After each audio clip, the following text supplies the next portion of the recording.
नमस्कार, आप देख रहे हैं अपना बिहार। मैं हूं आपके साथ विभा उपाध्याय। बुलेटिन की शुरुआत इस वक्त सियासत से जुड़ी हुई बड़ी खबर के साथ। बिहार विधान परिषद की कार्यवाही शुरू होने से पहले आरजेडी के सदस्यों ने नीतीश सरकार के खिलाफ जमकर प्रदर्शन किया। प्रदर्शन का नेतृत्व विधान परिषद में नेता प्रतिपक्ष राबड़ी देवी ने किया है। आरजेडी ने सरकार पर विपक्ष के विधायकों को धमकाने का आरोप लगाया।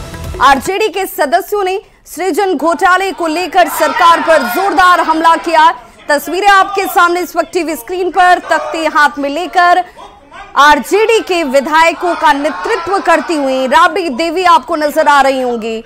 जब सरकार खुद घोटाले में शामिल हो तो जांच आखिर वो क्या करवाएगी, ये बड़ा सवाल खड़ा किया गया।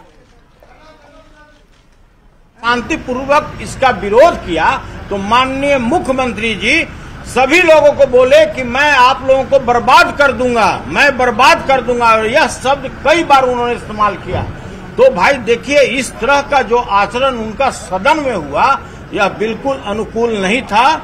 यह सदन का जो मर्यादा है उसके प्रतिकूल था। इसी के विरोध में हम लोगों ने आज नारा लगाया है। इसके अतिरिक्त जो व्यक्ति भ्रष्टाचार की बात करता हो, खुद सृजन घोटाले में वो लिप्त हो और वो भ्रष्टाचार की बात कर रहा है, कोई ऐसा बिहार का जगह नहीं है। कोई एक व्यक्ति बता दे कि आज मृत्यु प्रमाण पत्र के लिए 600 रुपया लिया जाता है कि नहीं, कोई दाखिल खारिज के लिए 2000 से 5000 लिया जाता है कि नहीं। तो विरोध का सिर्फ यही रूप नजर आज नहीं आया। विपक्षी दल के विधायकों ने बिहार विधानसभा परिसर की अगर बात करें तो बीजेपी पर बड़ा आरोप लगाते हुए जमकर हंगामा किया। आरोप ये था कि बीजेपी ने अपने पूंजीपति साथियों से 6.5 हजार करोड़ का घूस लिया है। सुप्रीम कोर्ट के फैसले के बाद बीजेपी को इसका हिसाब देना चाहिए। विपक्षी दल के विधायकों के इस हंगामे के दौरान माले के विधायक संजीव सौरभ, कांग्रेस विधायक शकील अहमद खान और आरजेडी के विधायक अख्तरुल इस्लाम शाहीन से बात की हमारे संवाददाता अमित कुमार ने। सामाजिक न्याय और गरीबी उन्मूलन के एजेंडे गायब क्यों हैं, इसको लेकर के माले और तमाम जो महागठबंधन के साथी है उन्होंने हल्ला बोला है। शकील साहब की मांगों को लेकर के आपको हल्ला? नहीं, ये जो मांग है बहुत ही जेन्युइन है। एक तो इलेक्टोरल बॉन्ड जिसकी शुरुआत इन्होंने 2017 में करवाई और अच्छा खासा पैसा एक तरह से गलत दरवाजे से भरा। जो जनगणना है, जनगणना में जो गरीबी सामने आई है उसका प्रतिलक्षण यहाँ के बजटीय भाषण में नहीं हो रहा है। तो गोया के सरकार फेल है और भारत सरकार और बिहार सरकार मिलकर के जनता को दूहना चाहती है। उन सब का प्रतिकार हम करते हैं। आज हमारी सबसे महत्वपूर्ण मांग है कि इलेक्टोरल बॉन्ड को लेकर के जो सुप्रीम कोर्ट ने वर्डिक्ट दिया, जिसमें सुप्रीम कोर्ट इलेक्टोरल बॉन्ड को असंवैधानिक भी कह रही है, तो असंवैधानिक कानून देश में कैसे लाया गया, ये सवाल है। 2017 में उस समय आरबीआई ने और चुनाव आयोग ने दोनों ने सरकार को मना किया था।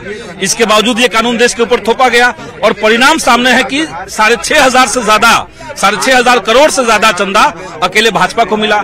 तो ये लोग देश की संपत्ति को नीलाम करते रहे, प्राइवेट हाथों में देते रहे, बदले में इलेक्टोरल बॉन्ड से चंदा इनको मिलता रहा। अब सुप्रीम कोर्ट के निर्णय से मामला साफ आ गया है। निश्चित रूप से कोर्ट ने एक बड़ा इस पर निर्णय लिया है, बड़ा निर्देश दिया है और ये पारदर्शिता तो होनी ही चाहिए। एक पॉलिटिकल पार्टी को यह अधिकार नहीं होना चाहिए कि आय के स्रोत को छुपाया जाए। इसलिए हम लोग इसके पक्ष में हैं और जरूरत पड़ेगा तो इंडिया अलायंस इस पर निर्णय लेगा और पूरे देश में जो है उसको लागू कराने के लिए आंदोलन करने का काम करेगा। आंदोलन करने का काम करेगा। कैमरा पर्सन अजय दुबे के साथ अमित कुमार, न्यूज 18 पटना। तो विधायक प्रहलाद यादव और नीलम देवी के सीट को लेकर आज एक बार फिर से विधानसभा के अंदर सियासी तकरार जो है वो देखने को मिली। आरजेडी के विधायक भाई वीरेंद्र ने सदन में सवाल उठाया और कहा कि आखिर ऐसा क्यों है कि नीलम देवी और प्रहलाद यादव का सीट विपक्ष में अलॉट है, इसके बावजूद वो सत्ता पक्ष में जाकर बैठे हुए हैं। इस पर प्रहलाद यादव ने जवाब जरूर दिया। उन्होंने कहा कि अब वो इधर हैं और इधर ही बैठेंगे। प्रहलाद यादव के जवाब का सम्राट चौधरी और विजय सिन्हा ने बेंच थपथपाकर स्वागत किया। प्रहलाद यादव जी का सीट इधर अलॉट है, माननीय विधायिका नीलम देवी का सीट इधर अलॉट है। हम देख रहे हैं कि उधर बैठे हैं। रामानुज जी, उन लोगों को आ जाना चाहिए इधर बैठने के लिए। अध्यक्ष महोदय, बैठिए बैठिए बैठिए, बिना बिना अनुमति के नहीं बोलना है। अरे बैठो भैया, बैठिए।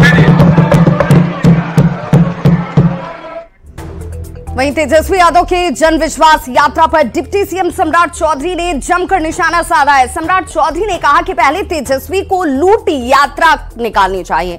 इनके परिवार ने जो भ्रष्टाचार किया उसे लूट यात्रा के जरिए जनता को बताना चाहिए। सम्राट चौधरी यही नहीं रुके, उन्होंने कहा कि बिहार में एनडीए सभी सीटों पर जीतने का काम करेगी।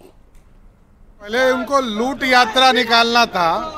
बिहार में जो भ्रष्टाचार उन्होंने किया, उनके परिवार ने किया, वो पहले तो लूट यात्रा को बताना चाहिए कि जी कितना भ्रष्टाचार उन्होंने किया है, उनके परिवार ने किया। दिल्ली से आए सर, क्या कुछ 2024 के चुनाव की पूरी तैयारी है। भारतीय जनता पार्टी और एनडीए मिलकर बिहार की सभी सीटें जीतने का प्रयास। तो वहीं बीजेपी के राष्ट्रीय अधिवेशन से पटना लौटे मंत्री प्रेम कुमार ने तेजस्वी यादव के जन विश्वास यात्रा पर जमकर निशाना साधा। प्रेम कुमार ने कहा कि पूरे देश में मोदी लहर चल रही है और ऐसी आंधी आएगी कि सारे विरोधी जीरो पर आउट हो जाएंगे। बिहार में एनडीए 40 की 40 सीटों पर जीतने जा रही है। कोई उसका असर पड़ने वाला नहीं है। पूरे बिहार में और देश में मोदी लहर चल रहा है करके। तो मोदी लहर में चुनाव आता है तो आंधी आएगा, सारी पार्टी समझिए जीरो पर आउट हो गई जा करके। फिर से बिहार में हमारी पार्टी एनडीए 40 पर जीतेंगे। 400 सीटों का मूल मंत्र मिला है सर। बिल्कुल, अभी राष्ट्रीय अधिवेशन में हम लोग गए थे, देश भर से लोग आए थे और माननीय प्रधानमंत्री जी का आह्वान है राष्ट्रीय अध्यक्ष जी का जा करके। हम सब लोग 10 वर्षों का शासन काल उनका रहा है, मैं मानता हूँ स्वर्णिम काल था माननीय मोदी के शासन का।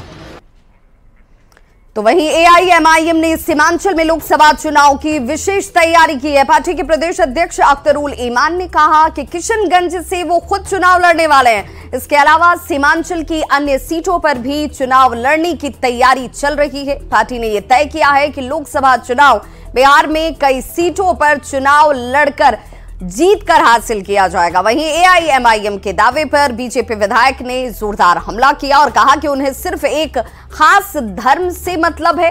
एआईएमआईएम कहीं से चुनाव लड़े, इससे कोई फर्क नहीं पड़ने वाला। देश में मोदी लहर है। 10 सालों से सीमांचल के साथ हो रही नाइंसाफी, शोषित वंचित पीड़ित समाज की लड़ाई बड़ी मजबूती के साथ एमआईएम लड़ रही है। 5 लोग जीत कर आए थे, 4 लोग उचक लिए गए। मैं पिछले दिनों में पार्लियामेंट लड़ा था, अब की बार लड़ूंगा तय है। उसके अलावा भी अन्य जगहों पर भी लड़ेंगे। किन किन सीटों पर लड़ेंगे? क्योंकि कई सीट फाइनल मेरी जगह पर किया है। लगभग 8-10 जगह से लोग उम्मीदवारी अपनी दिए हैं। अभी इनकी मीटिंग होने वाली है हैदराबाद में, अनकरीब आप लोगों को बता दिया जाएगा। किशनगंज से आप चुनाव लड़ रहे हैं? किशनगंज से फाइनल है, किशनगंज से फाइनल है। पूर्णिया है, अररिया है, पूर्णिया है, अररिया है, कटिहार है। उसके अलावा भी हमारा भागलपुर से उम्मीदवार आ रहे हैं, यहाँ मगध से उम्मीदवार आ रहे हैं, मिथिलांचल से उम्मीदवार हैं, हमारा चंपारण से हैं। कि ओवैसी साहब जो घूम रहे हैं, इनके तो खुद 4-5 विधायक थे, उसमें 4 विधायक जो है पाला पलट लिए, जो है चले गए जो है। और देश के विकास की बात ओवैसी नहीं करते हैं। ये सिर्फ एक जो मजहब को मानने वाले हैं, सिर्फ उनकी बात करते हैं, देश को तोड़ने की बात करते हैं। इसलिए उस क्षेत्र में कोई असर पड़ने वाला नहीं है। उस क्षेत्र में तो वहीं पीएमसीएच के पूर्व अधीक्षक आईएस ठाकुर को अनुबंध पर फिर से वित्तीय प्रबंधन का डायरेक्टर बनाए जाने पर आरजेडी ने नीतीश सरकार पर जोरदार हमला किया है।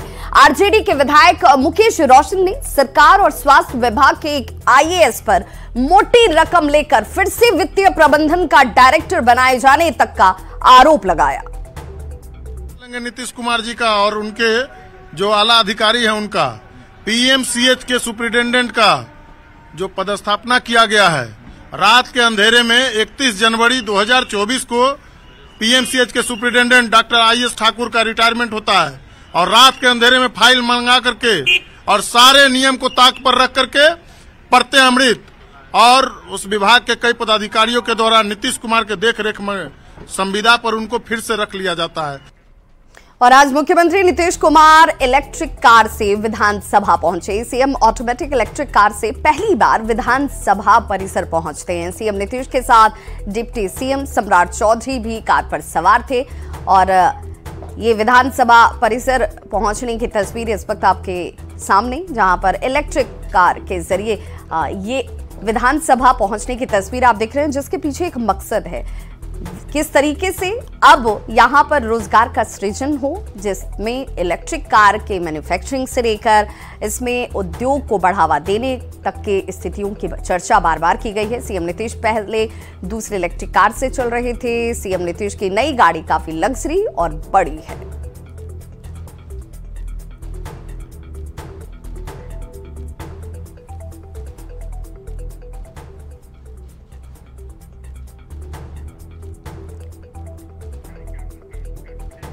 तो मुख्यमंत्री नीतीश कुमार अपनी नई लग्जरी कार से डिप्टी सीएम सम्राट चौधरी के साथ विधानसभा पहुंचे। सीएम नीतीश की ये नई इलेक्ट्रिक कार, सीएम नीतीश के ड्राइवर ने कहा कि गाड़ी काफी स्मार्ट और ऑटोमेटिक है। सीएम नीतीश अब इसी कार पर सवारी करने वाले हैं। सीएम नीतीश को भी ये गाड़ी बेहद पसंद है।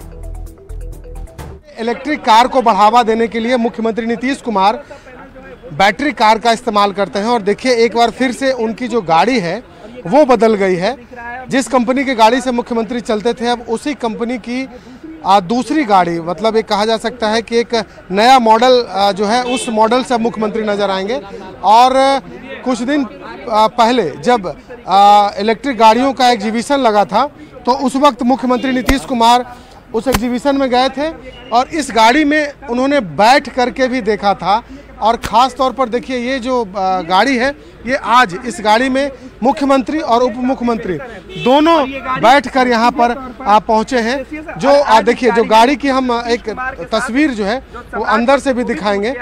मुख्यमंत्री कंफर्टेबल इसमें महसूस करते हैं? हाँ, पूरा कंट्रोल, पूरा फुल कंट्रोल।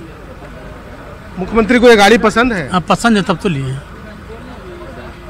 आज पहले दिन इस गाड़ी में बैठे हैं, क्या कहा उन्होंने? नहीं, पहले दिन नहीं बैठे हैं, 2 बार पहले ही बैठ चुके हैं, लेकिन अब इसी से चलेंगे बाहर में भी।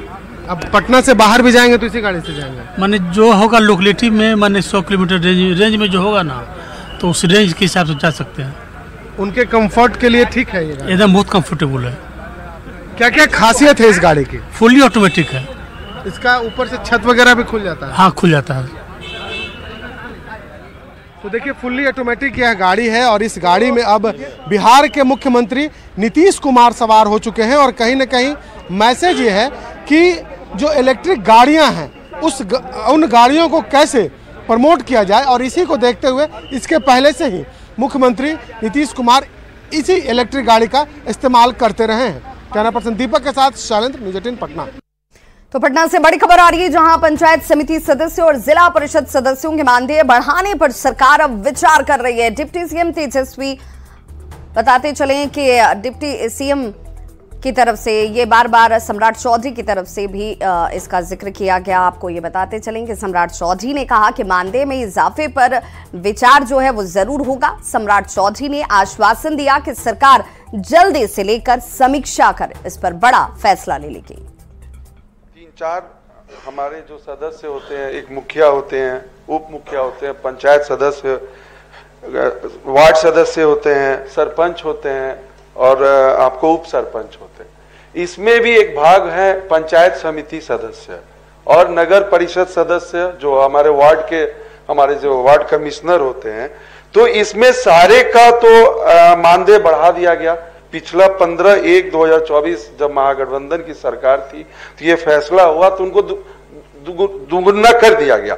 बट इसमें पंचायत समिति सदस्य को छोड़ दिया गया है, इसमें वार्ड कमिश्नर को छोड़ दिया गया है। तो सरकार ये कैसी नफरत है, हम जानना चाहते कि इन दोनों सदस्य को छोड़ दिया गया। माननीय मंत्री। सभापति महोदय, नफरत हम कहीं नहीं फैलाते हैं, नफरत तो आप ही ने फैलाया है। यदि ये दोहरा मापदंड अपनाया गया तो उस समय की सरकार ने किया, लेकिन मैं इसको समीक्षा करना चाहता हूं, नो डाउट। और जो माननीय सदस्य की चिंता है, इसको समीक्षा करके यथाशीघ्र कार्रवाई करूंगा। बिहार के मुखिया को शस्त्र लाइसेंस देने का मामला भी विधान परिषद में उठा। विधान परिषद में सदस्यों ने मुखिया की हत्या होने पर परिवार के सदस्यों को लाइसेंस मिलने में हो रही असुविधा का मामला उठाया। शस्त्र लाइसेंस देने में तेजी लाने के सरकार से अनुरोध किए गए। इस पर उप मुख्यमंत्री सम्राट चौधरी ने कहा कि सभी जिले के डीएम को निर्देश दिए गए हैं। डीएम के पास मुखिया को शस्त्र लाइसेंस निर्गत करने का अधिकार है। रोक लगा दी गई है। आप ही बताइए, इतने मुखिया और जनप्रतिनिधि जिन पे जान पे खतरा है, जिनकी हत्याएं हो चुकी है, इनका लाइसेंस लंबित है डीएम के पास, सब उसको टाल के ठंडा बक्सा में रखे हुए हैं। तो हम चाहें कम से कम आप निर्देश दें कि कम से कम उसका ढंग से निष्पादन कर दें। किस कारण से रिजेक्ट किए हैं, सब ठंडा पड़ा हुआ है, खुले के बैठे हुए हैं। इस पर हम चाहेंगे माननीय मंत्री महोदय, ये जो निदेशक के पत्र के बारे में ये बता रहे हैं, वो सिर्फ कैंप लगाने के लिए कहा गया था और कैंप लगाने का अधिकार स्वाभाविक है गृह मंत्रालय को था, तो उसको रोक लगाया गया था सरकार स्तर पर कि आप कैंप लगाने का काम नहीं करें। लेकिन सरकार पूरी तरह चिंतित है और जिलाधिकारी को यह अधिकार दिया गया है कि आप जो है इसको पूरी तरह छानबीन करके जिन लोगों को लाइसेंस की आवश्यकता है उसको तुरंत देने का काम किया जाए। जरूर हम इसके बारे में आग्रह करेंगे कि जरूर जल्द से जल्द जो लोग लाइसेंस का आवेदन किए हैं उसको समीक्षा करके तुरंत कार्रवाई किया जाए। 400 अब की बार